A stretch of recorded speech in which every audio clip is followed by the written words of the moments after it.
Hey there, and welcome to Radio Free Bay Ridge, your hyper-local progressive podcast focused exclusively on beautiful Bay Ridge, Brooklyn.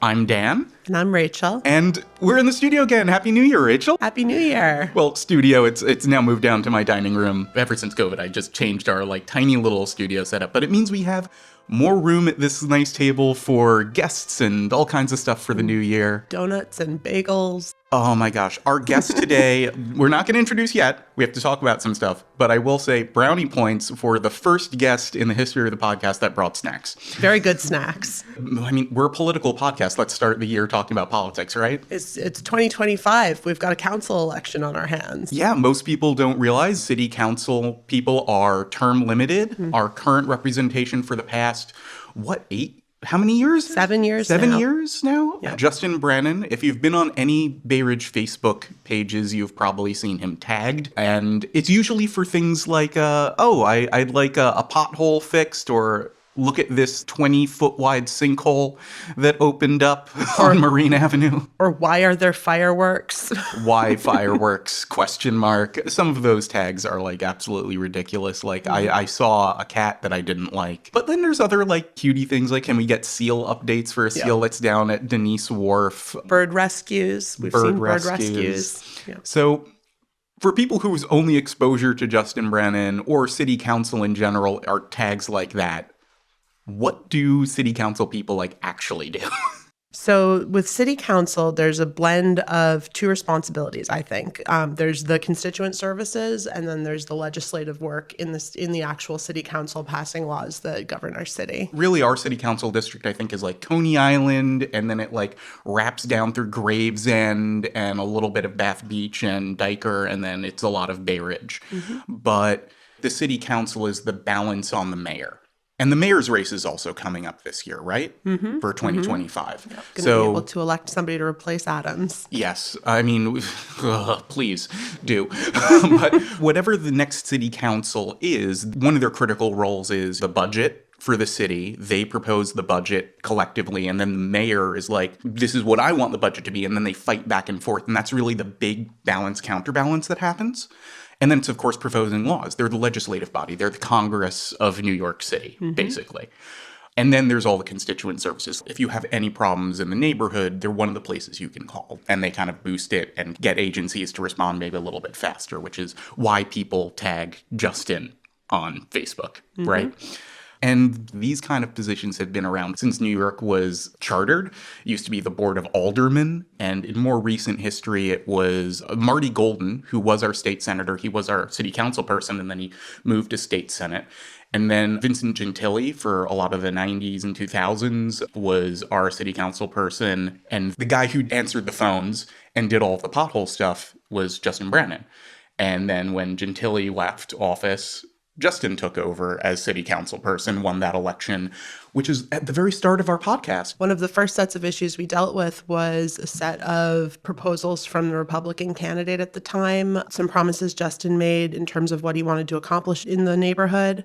And that really kind of gave us the basis of what we started talking about as a podcast. You can go back to those and listen to them to get an idea about how Justin got into office. We spoke to him at that time and we're like, what are your big promises? And he's like, I'm going to build X number of schools and renovate X number of parks.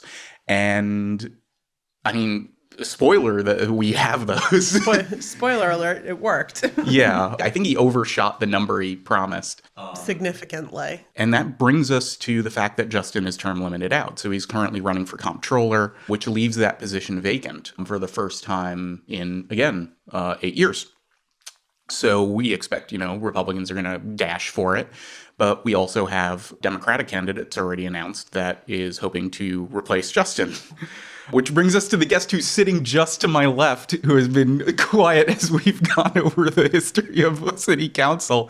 Kayla, welcome to the show. Good morning. Welcome back, actually. Yeah, because I was here after the El-Yateem campaign in 2017, right? Yeah. Back in the old studio. Yeah, when it was upstairs, we did an analysis of the city council debate that was, I think, between Quaglione and Justin. And Bob Capano. Don't leave out Bob Capano. Capano was there, too. He showed up to the AAA-NY debate. And he like insulted every like Arabic person in the audience. Oh my God, that was a shit show. Yeah. But I loved analyzing all of their. Are you ready for that again? Are you ready for a new round of shit show? Because that's what 2025 is going to hold. We are so ready. I mean, it seems like the debates or something that have stopped. It's gotten so polarized, and like the people that want to hold the debates are so partisan now that like I haven't seen a debate for a local elected office really since we were complaining about Dan Donovan not holding town halls. Yeah. Like, And now you just think, like, can you even imagine Nicole Maliotakis holding a town hall? you want to jump into this? I know. I'm a masochist, clearly. I do want to jump into it, but I think it's funny. Every time I talk to somebody about undertaking this, I tell them honestly, I'm excited and I'm also scared, because I think if you're not actually scared to do this, if you're not legitimately fearful of the undertaking, the effort that it's going to require to run, the amount of work that you're going to do if you win and you're in office, like it is daunting. And if you have somebody who thinks it's all goodness and glory, then they probably shouldn't be running for office in the first place. So yes, I want to do it. It's like a 70% I want to do it, and I'm 30% scared, but we're going to go ahead anyway. Yeah. And we do have to have a disclaimer on here because, again, we've known you for so long. You are a good friend of ours. Like, we volunteered for things that you helped run, and we're biased in this interview. Yeah, I think Right? I think that was something we wanted to make really clear from the get-go. Like, we're supporting Kayla. Kayla is our candidate. In 2018, we did a series of like 6-hour-long interviews with all these different candidates for Congress. That's not happening this time around. Yeah, well, also, there aren't 6 candidates that true. we've never heard of that were all from Staten Island that Bay Ridge people need to know about. This is for the people who, if you haven't been involved in politics in Bay Ridge for the last 8 years, you might not know who Kayla is. But if you have been involved, you probably do know who Kayla is. And this is also for you. We're going to get into the weeds on some additional things and learn about that campaign. And also, I mean, it's just inherently biased because she brought us bagels. That was, honestly, that was my thought the whole time. I was like, are we still friends? The bagels will test it. The bagels will push me over the line. So with that out of the way and, us being able to just be ourselves for this interview. I'm Kayla Santosuosso, and I'm running for city council in District 47, which is southern Brooklyn from Bay Ridge to Coney Island and some wonderful neighborhoods in between. So I'm running for city council because I think that we, on a local level, need effective, responsive leadership from people who have experience in the neighborhood and know what it means to live a bunch of different lives in this neighborhood. And I have worn many different hats. I came to this neighborhood to run a immigrant services nonprofit in 2013, which was the Arab American Association of New York. I was a deputy director there for 3 years, overseeing programs, securing funding, etc. I left that and became a campaign manager for Khader El-Yateem in 2017. And right at the end of that campaign, I entered law school as an evening student. And I worked in the daytime first for an anti-poverty foundation, which gave emergency cash grants to working people who don't have savings accounts, essentially, across New York City. Anonymous cash grants. It's an amazing organization. After about a year and a half there, Justin, now fully in office, asked me to join his team. So I began working for him in 2019 while I was going to law school at night. Worked for him until I graduated from law school and was taking the bar exam in 2021.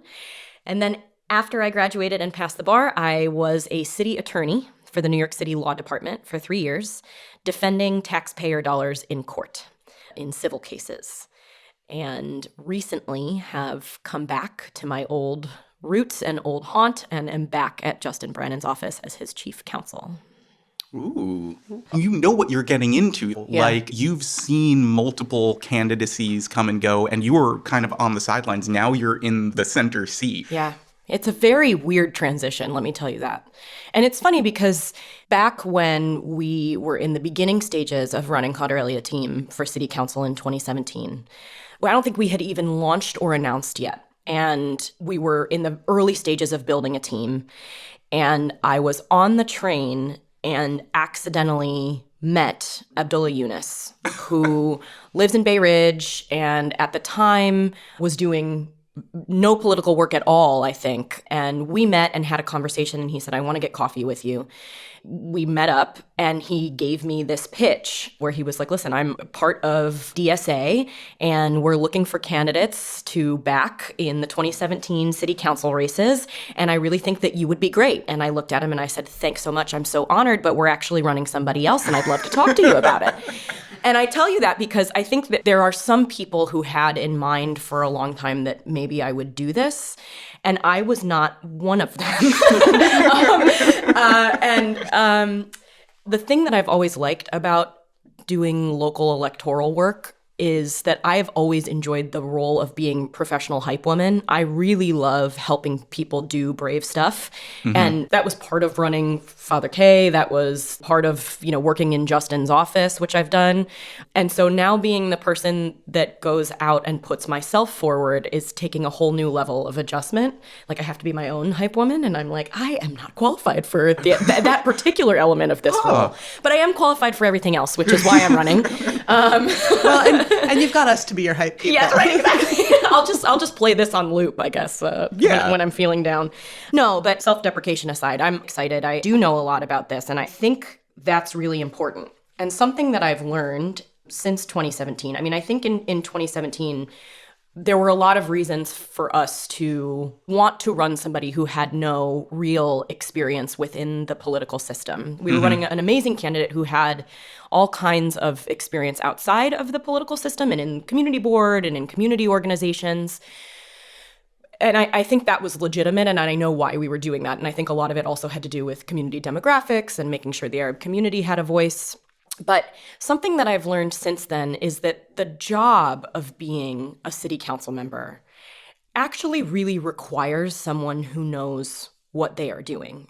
Yeah. And earlier when you were talking about what the role of city council is, I agree with you. And I also think that I think of city council as someone who kind of like cracks the whip on city agencies. Mm-hmm. And so much of that is you have to know who to contact for that pothole or that sinkhole. That's a real part of the job. It also helps to know how to manage a city council member's budget and how to run an office and what it means to propose legislation, to fight for getting your bill to the floor, to get your co-sponsors. It's fine if you have somebody who has no experience. There's certain positives I think that people bring when they come from outside of the system. But I guess I've kind of warmed up to the idea that maybe we should have people in the role that have been trained in actually doing it. And I think that's why I ultimately decided to come in, is because I know how to act as a city council member because I've been working in that office and I know how to do the job. And I also have the experience of having run a neighborhood nonprofit and having owned a small business in the neighborhood. So I have, I think, the kind of resume that justifies running, and it took a while for me to kind of come around to that realization. But you've checked a couple of boxes that some campaigns rely on that one checkbox, right? So it's like, I've worked in the city council person's office, vote for me, or I'm a small business owner, vote for me. I've run a nonprofit, vote for me. You're trying to cram 5 qualifications through the door. I would definitely qualify my life as trying to cram everything in. That is the story.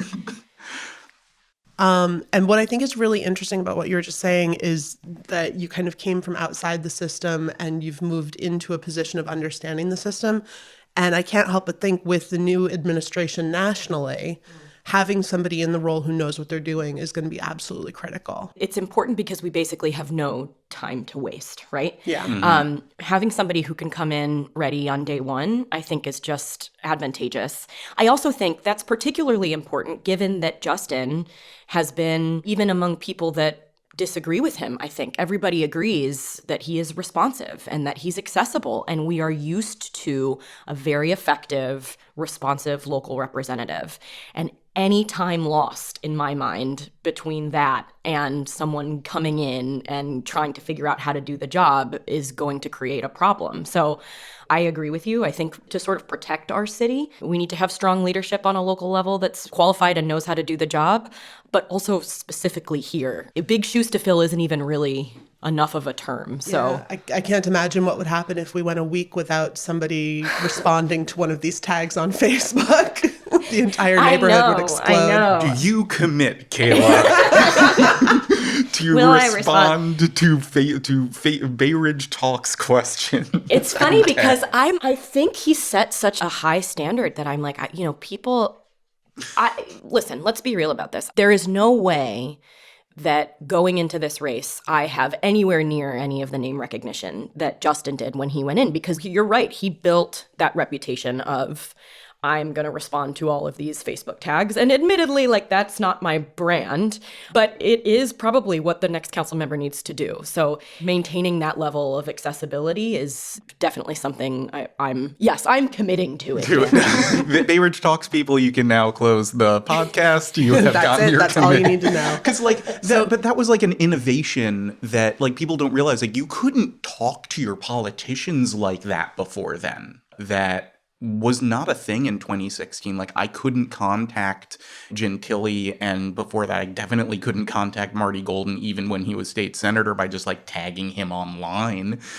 Justin kind of set out, these are the things that I want to accomplish. So, first serious journalistic question is like, what would you like to see changed when you're done with your 8 years in city council?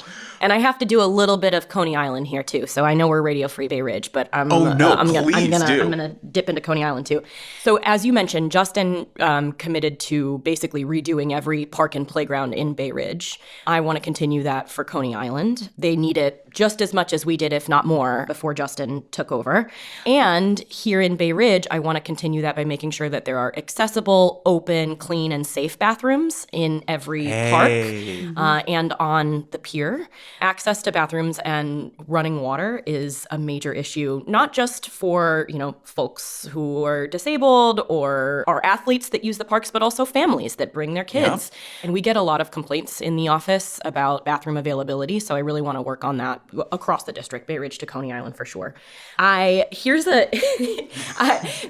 This is a bit of a pipe dream, but the Owl's Head wastewater treatment plant has not seen an infrastructure overhaul in over 15 years. Ooh. And I personally think, I don't know if everybody else feels this way, but I personally think like the smell that is emanating from Owl's Head wastewater treatment plant is getting worse. Mm-hmm. So I would like to try to commit some serious capital funding to try to overhaul the wastewater treatment plant. I remember in 2018 knocking doors on the side of Owl's Head Park that faces the waste treatment plant, and that every single door, what is he going to do about the smell? What is he going to do about the smell? Yeah. And that was a different, that wasn't a city council race, but that's fantastic. I do think that will make a big difference to a lot of people. Nobody's ever said in the campaign handbook that you should run on bad smells, but I do think it's a major quality of life issue. And listen, a wastewater treatment plant is what it is. There will probably always be some odor that is going to emanate from it. But in my mind, it has definitely gotten worse over the years. So I think we have to take a hard look at that. And the other thing I really want to do, well, there's more on the Coney Island side that we could get into, but I really do want to make sure that we're focusing on street safety. We know that has been a problem. We know how to fix it. And I just really think it needs to be prioritized. I had a friend of mine who was killed by a car on 4th Avenue, and I just don't ever want to see that again in the neighborhood. So street safety is something that I think I want to take a hard look at, too. Nice. Okay, the infrastructure guy on the other side of the table is happy. Just like, wastewater treatment. I could go on for like, I'm holding back from talking about combined sewer overfalls and like water retention systems and things like that. Well, and not to mention, you're the chair of the Pedestrian Street Safety Committee at Community Board 10 these days. So I just got it. I just got assigned that in December. So there will be a subcommittee on pedestrian safety that I will chair. Which let's see how that goes.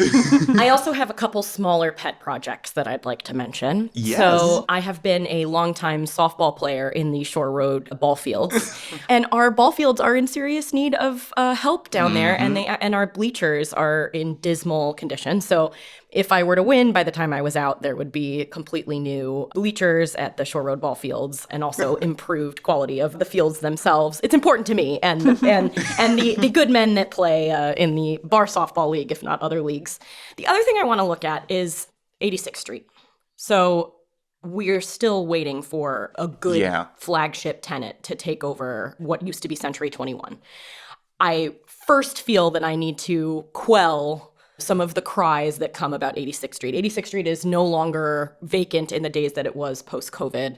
You know, we have a lot of new tenants, there's a lot of new shops, et cetera. But people feel, I think, that it's not the same because Century 21 was such a beloved institution there, and it took up so much space that I think people feel the absence of that pretty keenly. And when you took away that and TJ Maxx, like the shopping district of 86th Street felt like, oh, it's no longer what I used to go there for. And I feel that too, personally.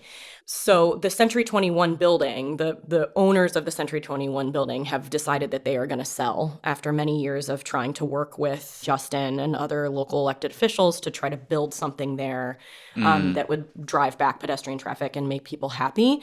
They decided in the end to sell the building. That's their prerogative.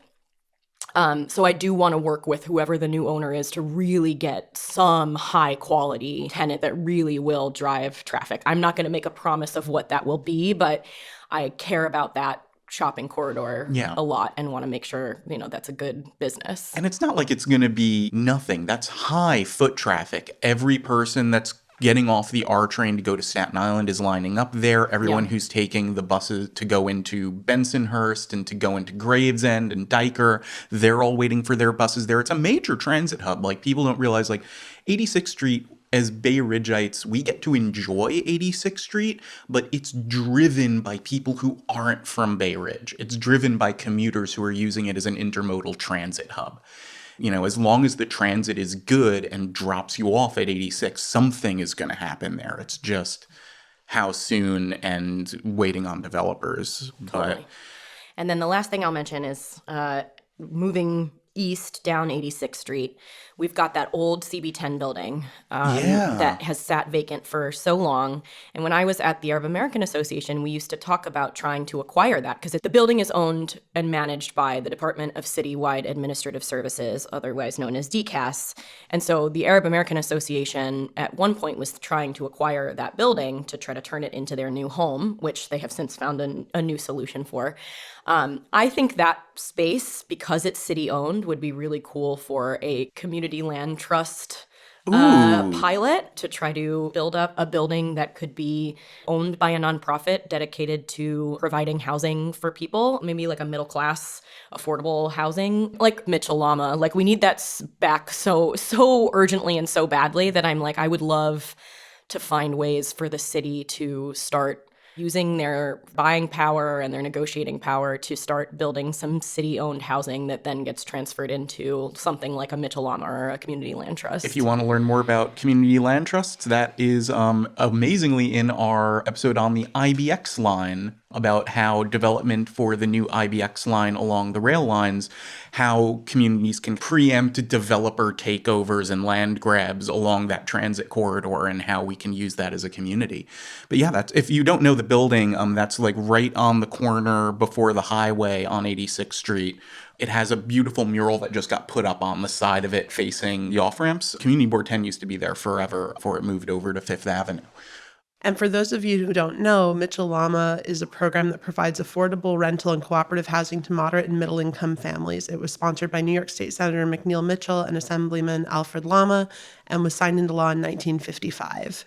You also mentioned you're part of a bar league for softball? Yeah. I mean, if people don't know.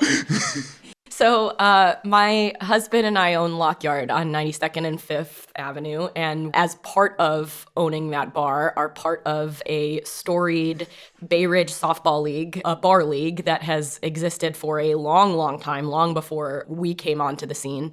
I have been playing in that league since I think 2014 or 2015. I'm a merely adequate right fielder at best, I'd like to be clear. All I ever do is stand at home plate and force a full count every time because I'm the only woman in the league for the most part, and pitchers get a little nervous to pitch to me. So most of the time I get walked.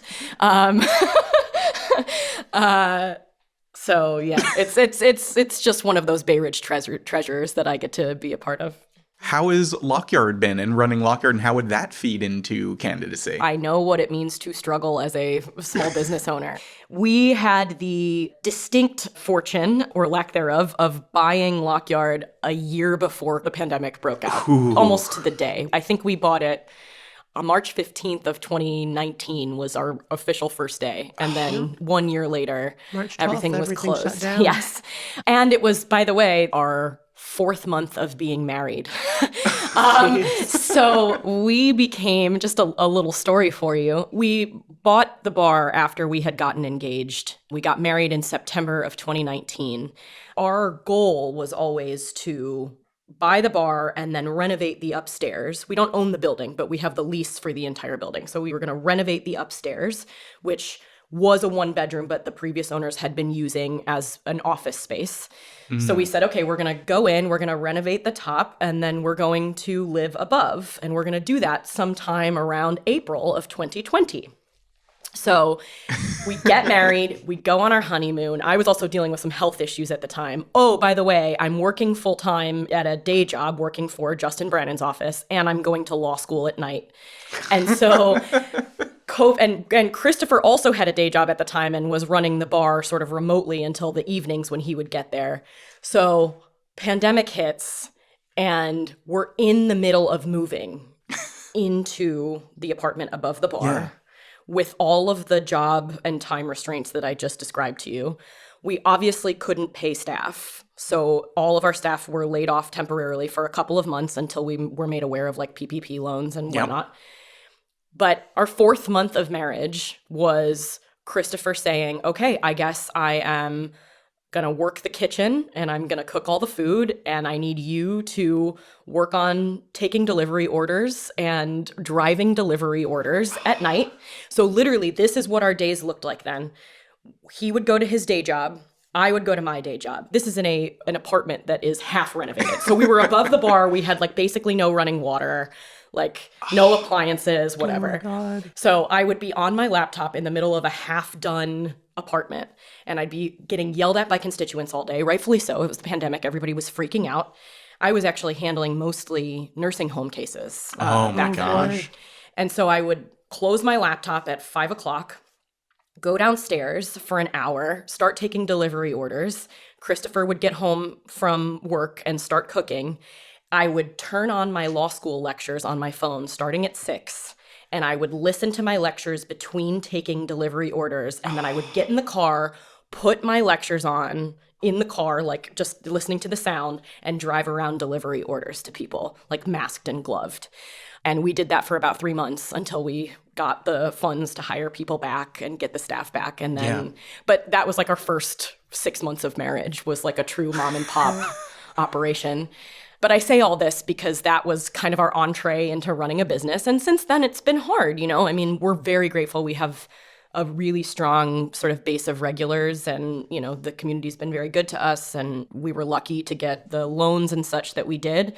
But it's been tough kind of ever since then. And I think that's important to have that experience, to just be able to identify with business owners and say, look, I get it. I get how hard it is. I get how the city's always up your ass and makes things harder for you when you're just trying to get by. And I want to do everything I can to make it easier for people. Yeah. So if anybody has any concerns about capacity, I think you've just laid them to rest. I am a maniac. So that one thing you can certainly not worry about with me is my ability to work hard. Unfortunately, that is the way I am wired. Also, nonprofits. I mean, it's weird. You can keep going with you. I joked with somebody that maybe what I'll do when I'm knocking on doors is just to hand them my resume and be like, here you go. Let me know if you have any questions. Well, do you know, there's a story I really love about Jerry Nadler, and he went into a club wanting an endorsement, and he sat down and he read from an 8x11 sheet of paper, just one thing after another that he'd accomplished in office. And he finished reading the list and he said, I'm hoping for your endorsement. Thank you very much. Wow. And No communication. That kind of laying out of all these things that you've experienced and done and been a part of. I know you're joking about showing your resume, but it does kind of speak for itself. Maybe I'll staple it to a palm card. Yeah. But let's go back to, if people weren't politically aware, back in 2017, the Khader El-Yateem campaign, and you were the campaign manager for that campaign. And it's kind of what activated a lot of the people on the podcast. That was our first foray into politics. Do you want to talk a little bit about what it was like running that campaign and what it meant for the neighborhood? Because sometimes we say Khader El-Yateem and we have this connotation of what that means, but some new people might not. And specifically, one of the features in that campaign was really about bringing new people into politics. And Dan just mentioned that was the case for a lot of folks on the podcast. And I'm really looking forward to seeing how you bring that experience into your own run. Yeah. We ran Khader El-Yateem in 2017 to increase the Arab community's participation and representation in local politics. And in 2017, it was an open seat. And it was like, it's time to go for it. I'm not saying we as a member of the Arab community, to be clear. When I say we, it's because I was involved with the campaign, having spent the prior 3 years at the Arab American Association of New York, where I worked at the time. But I think the community felt like it's time to flex our muscle, it's time to get involved, and it's time to demand resources. And back then, because I was at the Arab American Association of New York, I can tell you that as a large social service agency, we were getting roughly, I don't know, something like $15,000, $20,000 a year from our council member. And that was like what we expected. And okay, fine. Fast forward to now, and the Arab American Association has a brand new building. It got capital funds for that building. It gets probably close to the $100,000 mark or around there in discretionary funds from the council member. And that's just that organization. Now we have new organizations since then that are also getting funding for the Arab community and for Arab community services. So I say that because we ran in 2017 to increase participation, representation of the Arab community. And it ended up being about more than that. But in some ways, that is mission accomplished despite the fact that our candidate didn't win, because every time somebody runs for something, they approach the Arab community and there's a sit down with the Arab community. There's sort of a thought in everybody's mind that you kind of can't win without having the Arab community's support. You need to have those relationships. You need to know those organizations. You need to know what they do and how much funding they need. So I really think the power has been built there. One area in which I think there's still room for improvement is we still want to build, I think, an electoral operation beyond kind of community leaders and grass tops leaders. Like, we really want to make sure that people are feeling involved. We kind of treated our 2017 campaign as an organizing operation. Yeah. Not just, hi, please elect me, but please get involved. The number of new voters that were registered. Right, exactly. And so that's the kind of thing I want to keep going through my race. Obviously, I'm not Arab, but I want to have a true Arabic-speaking wing of the campaign, that it's like its own operation, not even just like, hi, we've translated some things, but like a real field operation. And I want to keep registering new voters. And then I want to like really treat it as like a long-term, okay, you got involved in the campaign, come to the Bay Ridge Democrats or come to some community organizations. Let's build that participation for the long run. I would love for, if I win the seat, I would really love for the person after me to be from the Arab community. It's $3 to watch one of the documentaries on the El-Yateem campaign on Amazon. I think you, Rachel, didn't you like watch that? I recently? did. I watched that in preparation for this interview. Oh, my goodness, the homework. Some good background. You like were texting me like, Dan, you're in this. I know. Dan, oh my God, it's Mary. Sorry. But it's crazy to like look back and be like, oh my gosh, I look so much younger. Well, and for me, I had just moved to Bay Ridge in, I think, must have been June of 2016. So I did not have any of that background. I think the first real engagement I had was I ran into Sally McMahon, who was flyering for Father El-Yateem on election day. And she was like, here, vote for this guy. I was like, okay. Oh, wow, I love that. But it really did. And I said this earlier, but the campaign did become more about just community representation for the Arab community. Like it really, we registered a lot of first-time voters, but I think we also engaged a lot of first-timers in politics too. And that's kind of something you can't replace on a campaign, you know? Yeah, It's got some magic to it. But that's something that I think Republicans have kind of taken from Democrats in the time since, is that new voter engagement. This last election, as much as it hurt me, like, I acknowledge they did a better job of reaching out to first-time voters in this past election cycle, and we can't abandon that tactic. And this is a person running right now, Kayla, who's like, that was like your prime strategy for that campaign, which is something I think Democrats nationally have kind of forgotten about. Well, and I want to kind of go back to something you said about the Bay Ridge Democrats, because you've become the president of the Bay Ridge Democrats there's recently. even more resumes. And I've just noticed in the couple of months since we've been having meetings with you in leadership, and this is no shade to anybody else on the leadership team, but we're having our meetings in new spaces. We're seeing new faces coming to the meetings. I think some of that is spillover from the election results, but the retention is also part of that. So do you want to say anything about your work with the Bay Ridge Dems so far? It's been great. I mean, it's been sort of my goal to come into the Bay Ridge Dems both as a staffer, saying, look, I get why your work electing Democrats and keeping Democrats elected is important because I live every day in one of these staffers' offices, but also as an organizer and from my background as an organizer, and saying, look, we can make this more engaging. We can bring in new people. It's obviously not an overnight process. You know, I think it's going to take a while, but my goal is, and I should clarify that as of this podcast taping, the Bay Ridge Democrats still has yet to vote on their endorsement for the city council race. So it has yet to be seen whether they will endorse me. But assuming we can work together on my race, the goal would be to then really feed everybody into Bay Ridge Dems. And there's a bit of a history there where in 2017 when we were running, we were like, the Bay Ridge Democrats isn't representative enough of the community. And we thought, okay, let's build new organizations. And my mind now is like, or let's make Bay Ridge Dems really like this powerhouse, super strong representative of the entire community, because we've got it, you know, and let's run with it. So, and if anyone doesn't know what Bay Ridge Dems is, it's the local Bay Ridge Democratic Club. Yeah, the club. We're not talking about Democrats who live in Bay Ridge. We're talking about, like, there are, like, in the city, there are these, like, local clubs where a lot of this local politics really happens, where they'll endorse people, they'll help organize the voting drives and the calls and getting texts out for, like, local elections. And knocking doors.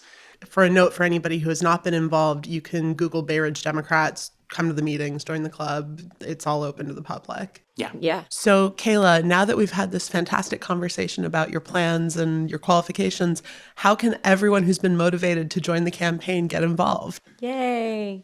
So my website is kaylaforcouncil.com.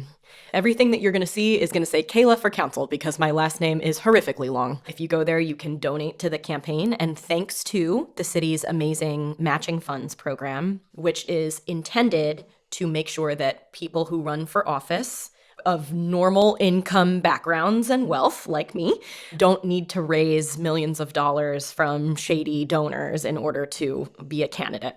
And so the city matches New York City-based donations up to 8-to-1, a ratio of 8-to-1, which means a $10 donation turns into a $90 total donation, and a $100 donation turns into a $900 donation.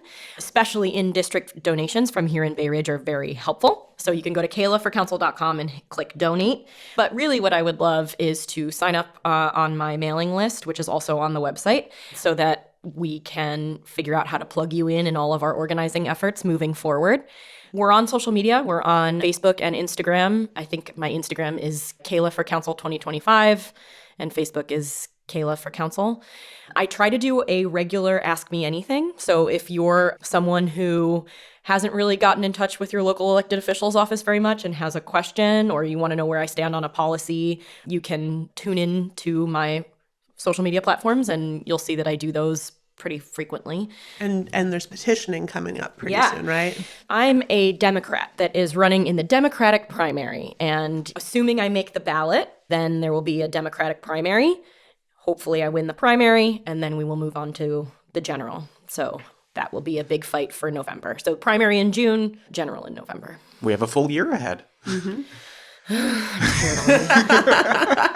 Thank you, Kayla, so much for coming in and talking to us in the new year, especially at 9 a.m., on a Saturday, which is and, the ungodly bringing time, treats. and bringing us food. It was my pleasure. Thank you so much for having me. We can't wait to see what happens for the next year. We'll be with you the entire way. You've got the Radio Free Bay Ridge endorsement, like such that you it got it is locked up. Yeah.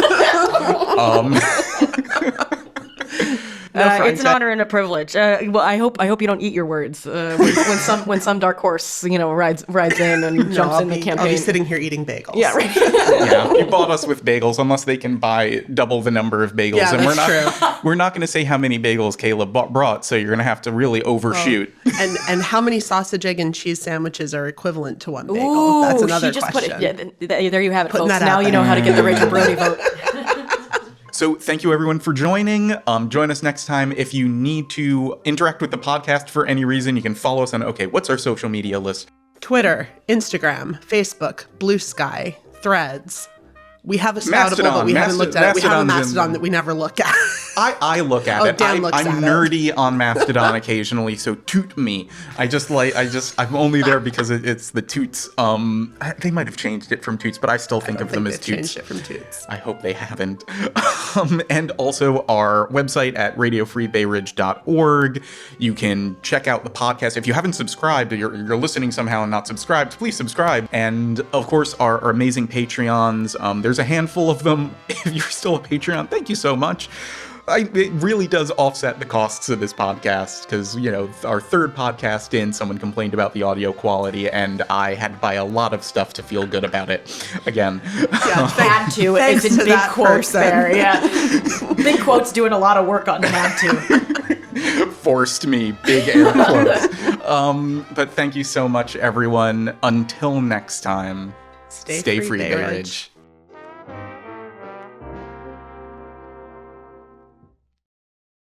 My question is, how did Robert Moses feel about Mitchell Lama?